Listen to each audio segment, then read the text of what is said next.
이곳은 죽음이 잠시 머물렀다 가는 세상의 마지막 정거장이자 마지막 반전이 있는 곳이다.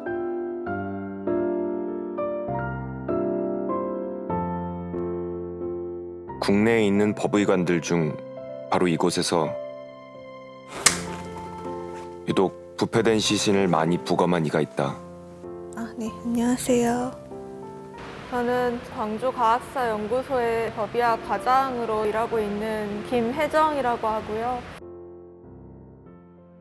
파스텔 톤, 핑크색, 보라색, 좀 이런 따뜻하고 밝은 색, 그런 색을 좋아하고요. 안타까운 사건이나 답답한 사건들도 많이 있다 보니까 좀 그것들을 감정하지 않을 때는 가급적 떠올리지 않으려고 노력하거든요. 좀 힐링되는 영상이나 예쁜 것, 그런 것들을 보려고 했습니다.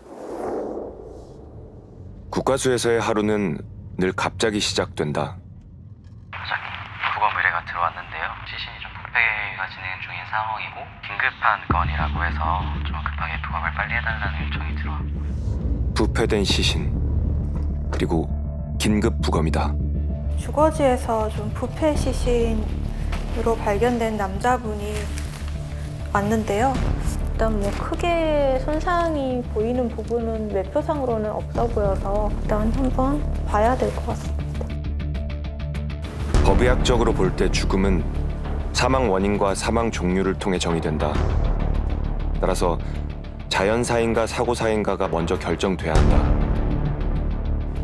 만약 의도적인 죽음이라면 자살인지 타살인지를 봐야 한다. 뭔가 이상한데요. 여기도 약간 오래된 멍인 것 같은 느낌으로 가슴에 이쪽이요. 오래된 멍이 맞네?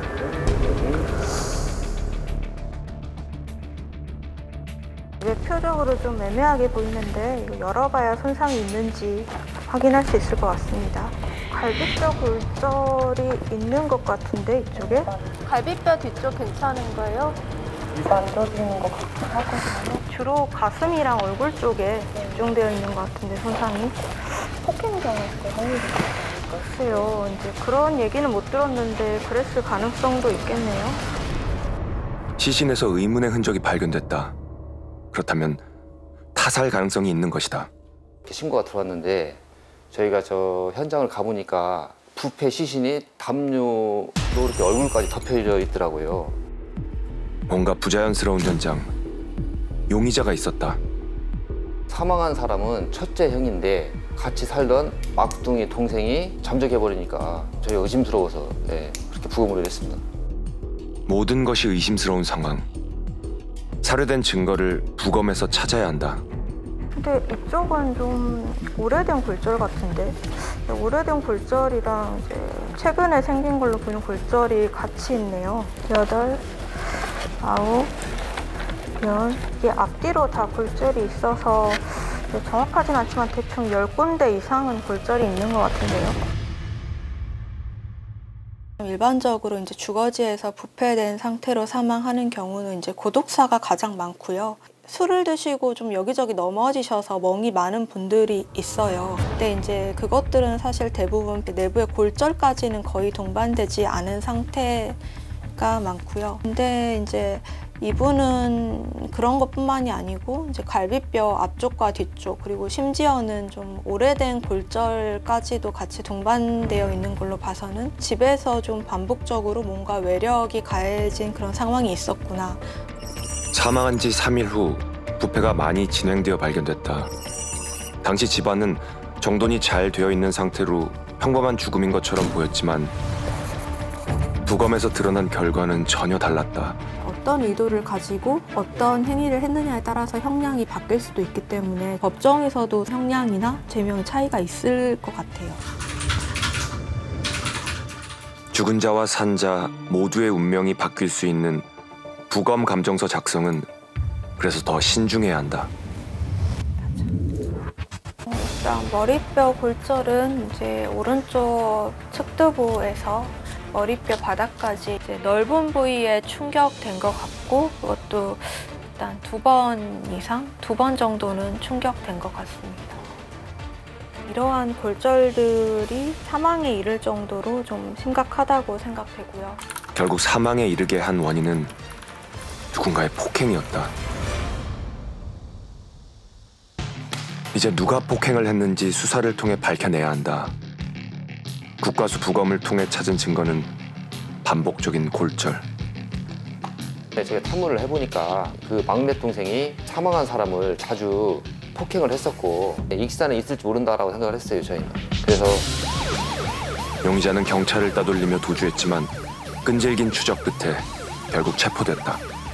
제가 놀란 건 뭐였냐면 피의자가 자백한 내용과 이 소견서가 거의 95% 일치를 하니까 사망자의 머리와 목 부분을 어떤 곳으로 폭행했는지도 부검 감정서 내용과 일치했다.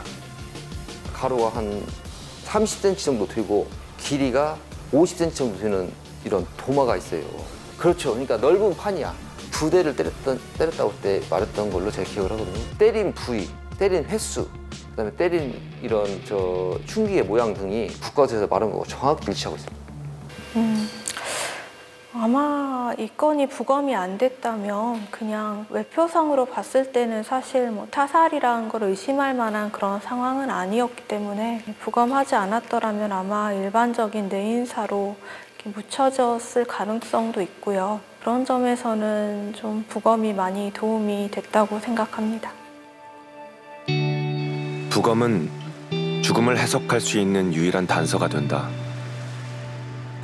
그리고 그 단서를 찾아내는 사람들이 바로 법의학자들이다. 부검실에서 이들은 매일 다양한 죽음들을 함께 바라보고 이야기한다. 그들이 말하는 부검실은 어떤 모습일까? 오늘 부검했어요? 네. 뭐 몇 건 했어요? 5건 있었습니다. 5건? 네. 살인 2개. 제가 딴 데도 있어봐도 부산이 강력건이 좀 많아요. 네, 부산이 강력건이 좀 많아요. 어렵고. 광주는 부패가 많아. 광주는 부패가 부패가 많아. 안녕하세요. 여기입니다. 왜 이렇게 늦게 와? 죄송합니다. 애기 감정서 쓰다가 왔어요. 애기 부검이 많아가지고 요즘에. 알기 힘들었던 이야기. 국과수 부검실에서 생활하는 사람들의 목소리다. 제일 충격받았던 얘기 중에 하나가 아마 모 방송사에서 이제 아기가 죽은 걸 이제 뭐 억울함을 풀기 위해서 다시 부검까지 해야 되는 상황이 굉장히 안타깝다 이런 취지로 방송을 하는 거였는데 거기서 그 기자의 멘트가 뭐였냐면 아이를 2번 아프게 하고서야 라는 멘트를 하는 거라. 근데 난 그 말에 굉장히 상처를 받았고 내가 누구를 아프게 하는 사람인가? 좀 진실을 밝히기 위해서 노력하는 사람인데 저 사람들 눈에 내가 누군가를 아프게 하는 사람이구나라는 생각에 약간 좀 허탈하더라고요. 이 일을 하는 것 자체가. 맞아요. 맞아요. 부검에 대한 거부감은 여전히 존재한다. 2번 죽음이라 그래. 시신을 훼손하면 2번 죽는 거라. 이게 그 사전에도 있어요. 부검하는 의사인 난 살인자란 말이냐. 그런 생각 들 때 있어요. 나는 굉장히 싫지 사실. 죽은 자에게 칼을 댄다는 것. 죽음이라는 게 우리가 삶의 마지막이라고 또 정착역이라고 이렇게 많이 이야기하지만 남겨진 사람들에 있어서는 그게 곧 시작이거든요. 오늘 했던 부검 건들도 2분 다 사업장에서 상태가 안 좋으신 채로 발견되셔가지고 병원으로 옮기신 후에 사망하신 분들이었어요. 즉 산재로 될 것이냐 아니면 그분이 가지고 있던 질환 때문에 사망하신 것이냐 이런 부분을 구별하는 것이 매우 중요하게 됩니다. 그건 그분의 사망뿐만 아니고 남겨진 유가족분들의 삶에도 큰 영향을 미치는 죽음은 꼭 그게 끝이 아니고 그때부터가 또 다른 시작이다. 부검은 남아있는 사람들을 위해 필요한 과정이다. 너무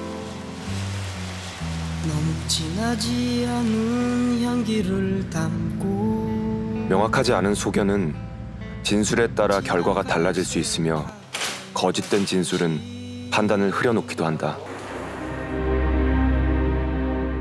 부인하고 남편이 다퉜습니다.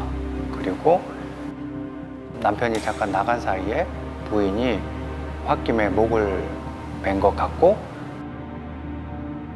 남편이 다시 들어왔을 때 목을 매 있길래 그거 내려놓고 그 다음에 신고를 했다. 사망자가 죽음을 선택한 이유는 무엇이었을까? 법의학에선 목맴 시체를 다룰 때 처음 발견된 정황에 대해 주목을 한다.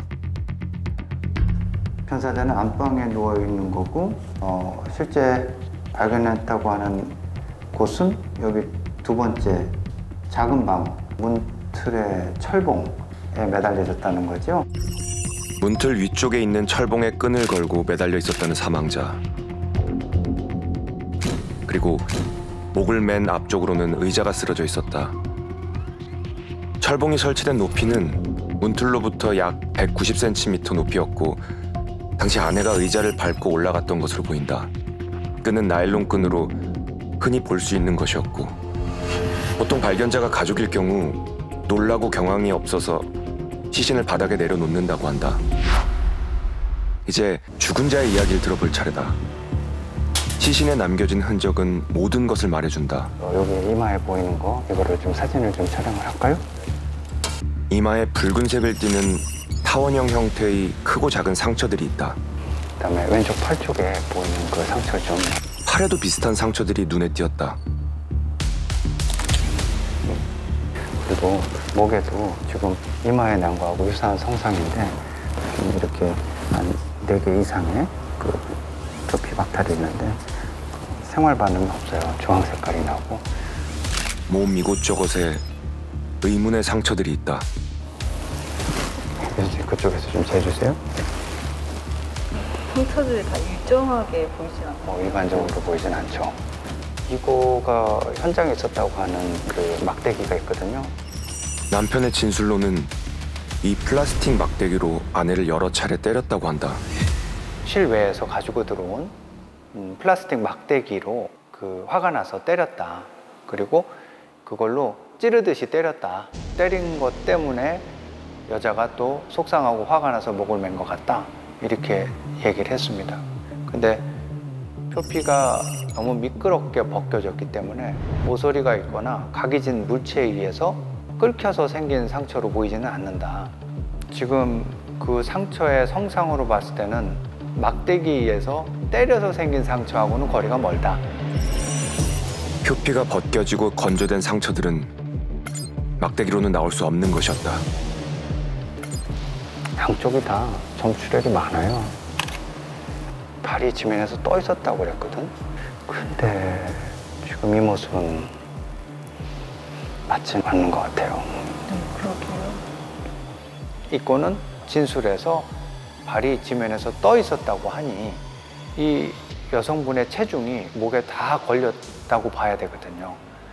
그랬으면 목 부분에 혈관이 다 막혀서 얼굴이 창백해야 되는데 얼굴이 뻘겋게 달아올라 있고 눈 결막에 점출혈이 많이 있다. 이거는 자살이 아닐 수도 있다. 남편의 진술과 어긋나는 시신이 말하고 있는 증거들. 목맴처럼 보이지만 실제로는 끈으로 목을 졸라서 살해한 교사의 가능성이 있는 거죠. 정리하자면 교사 후 목을 맨 것처럼 위장했다. 이런 부분을 의심할 수 있는 상황입니다. 이 사건은 위장을 한 거죠. 현장에서 발견된 상황 그리고 진술하는 상황이 시신 소견하고 맞지 않습니다. 그러니 지금 이 상황에서 조금 더 남편과 관련돼서 더 수사가 필요하지 않겠느냐. 이후 수사 과정에서 남편은 본인이 아내를 살해했음을 인정했다. 조금이라도 납득이 안 가거나 의심이 간다면 나는 혹여는 누군가 억울할 수 있고 누군가 조금 고생을 하더라도 나는 용기를 내서 의혹을 잘 설명해야 되겠다. 겉에 봐서 잘 모르거나 아니면 위장된 상황에서 그거를 밝혀내는 건 부검이거든요. 의심을 갖고 그 의혹을 용기 있게 제기했을 때 그 사람은 게임 체인저가 될 수 있습니다. 가끔 부검실 밖에서 일을 할 때도 있다. 낯설고 어색하지만 꼭 해야 하는 일. 법의학자로서 중요한 역할이 있다. 어디 가시는 거예요? 법원 증언이 있어서 법정 증언 갑니다. 전문가 증언이 있거든요. 그래서 가서 증언하고 아마 뭐 손상이나 이런 것들 좀 설명하고 사인에 대해서 좀 설명하고 그렇게 되지 않을까 싶어요. 법정에서 밝혀야 할 쟁점이 있다. 어떤 게 더 위중하냐? 기아 상태도 사망에 이를 만큼 위중하고 그다음에 머리 손상도 사실 사망에 이를 만큼 위중하거든요. 오랜 시간을 힘들게 했잖아요. 사실 생각해. 그게 너무 끔찍한 것 같아요. 그때 당시 아기 몸무게 6.5kg였고 이 애가 네, 32개월인데 그때 애들의 보통적인 몸무게가 13.1kg거든요. 얘 몸무게 6.5kg. 절반 정도밖에 안 됐어요. 네, 이렇게 작고 아마 이때 얘가 원래 발달 상황에는 걸어야 되는데 못 걸었어요. 영양이 워낙 부실해서 걷질 못했어요. 기어다녔다고 돼 있고 때도 많이 있고 이런 거 다 떼거든요. 안 씻겨서 이만한 애들은 스스로 씻을 수는 없잖아요. 부모가 양육을 해야 되는데 양육을 제대로 안 하는 아이의 몸엔 곳곳에 멍이 들어있고 갈비뼈가 다 드러난 채로 죽어서야 그 고통이 세상에 알려졌다. 사진으로 보니까 너무 자고 있는 것처럼 보여. 되게 요정 같죠. 빈혈이 와가지고 얼굴이 하얘요. 아, 그래서 그런 거예요? 네, 그래서 빈혈이 와서 이제 얼굴도 하얗고 그래서 책에도 요정상의 얼굴이라고 이렇게 적혀있어요. 법약 책에. 심각한 영양 결핍 상태에서 머리 손상까지 가해졌다. 와류 부위에 이렇게 출혈이 있기는 쉽지 않거든요. 애들이 여기가 그잖아요. 그러니까 거꾸로 떨어지지 않는 이상은 이 외력이 가해진 거죠. 여기 어떤 때렸을 수 있을 것 같아요. 근데 경막하 출혈이 있고 뇌 손상이 있는 상태고. 가해자는 부모였다. 그러니까 언제든지 죽을 수 있는 정도의 심각한 영양 결핍의 상태였거든요. 그래서 사인 자체를 이제 머리 손상과 영양 결핍 둘 다 영향을 끼쳤다라고 사실은 냈는데 알고 봤더니 이제 그 계부가 때린 건 계부고 그다음에 전반적으로 이게 영양 결핍했던 건 양쪽 다 거죠. 친모가 있었으니까 친모도 영양 결핍을 일으키고 애들을 방임했고. 이제 법정에 나서야 할 때다. 머리 손상과 기아 상태가 아이의 죽음과 어떤 연관성이 있는지 증언해야 한다. 과연 판결은 어떻게 나왔을까? 어떻게 나왔어요? 네, 이 건이 외상을 입힌 사람하고 그리고 공동으로 또 아이를 기아에 이르게 한 부분이 각각 인정이 돼서 각각 징역 30년씩 나왔어요. 진짜 엄한 거 아니에요? 굉장히 엄한 거죠. 예전 같으면 많이는 안 나왔던 것 같은데 어쨌거나 정인이 사건 이후로 아동학대 치사에 대한 개념이 좀 강해지면서 형량이 이제는 거의 살인만큼 나오는 것 같아요. 좀 복잡한 생각이 들어요. 가해자들을 지켜보는 내내 답답하고 씁쓸했다. 제가 법원에 유난히 많이 갔어요. 그러니까 누가 봐도 이제 그 황량한 법원에 딱 그 시간에 올 사람은 피해자랑 나밖에 없는 거라. 근데 그 아동학대 피해자가 심지어 이제 그 자기의 애들을 데리고 너무 마음이 불편한 거예요. 왜냐하면 그 애들도 같이 법원에 있어. 같이 듣고 있어. 그 내용을. 저도 하 과장님하고 살인건으로 증인 소환돼서 하 과장님하고 저하고 간 적이 있었는데 살인을 저지른 분하고 이제 눈을 계속 마주치니까 그 마음도 심적으로 부담이 되고 그 뒤에 또 그분의 친구들이 이렇게 있어요. 맞아. 하 과장님하고 증인 소환 이제 끝나고 난 뒤에 바로 뒤도 안 보고 빨리 나왔어요. 그 되게 기억에 남는 유족 있어요? 아직 유가족이 어릴 때가 부모님이 돌아가셨는데 아직 한 10대이거나 후반이거나 20대 초반이거나 그런 유가족이 있으면 잘 살아라 라고 하고 손 잡아주고. 근데 나는 원래 그 유가족한테 그 손상을 설명하는 게 너무 힘든 거예요. 특히 자살한 아이의 엄마에게 그걸 설명하는 게 도대체 무슨 의미가 있어요? 옛날에 저희 되게 루틴하게 설명했었잖아요. 근데 그 생각 좀 바꾼 게 예전에 그 안매장 시신의 그 유가족분이 굳이 설명을 해도 왜냐면 좀 잔인하잖아요. 이 내용이 그분이 하시는 말씀 아니라고. 자기는 상상하는 게 더 힘들어. 이렇게 정확하게 들어서 상상을 안 할 수 있어서 다행이라고 이렇게 얘기를 하는 거예요. 그래서 전문가한테 들으니까 좀 낫다고 이렇게 얘기해서 그 다음에 좀 이렇게 마음이 괜찮았거든요. 그래, 산 사람 위해서 죽어가는 거라니까. 맞아. 누군가의 죽음이 어떻게 시작됐는지 살아있는 사람들에게 전하는 일. 죽음 속에 숨겨진 이야기를 찾기 위해 끝까지 의심할 것이며 그리고 그 진실을 밝혀야 하는 순간이 왔을 때 기꺼이 게임 체인저가 될 것이다.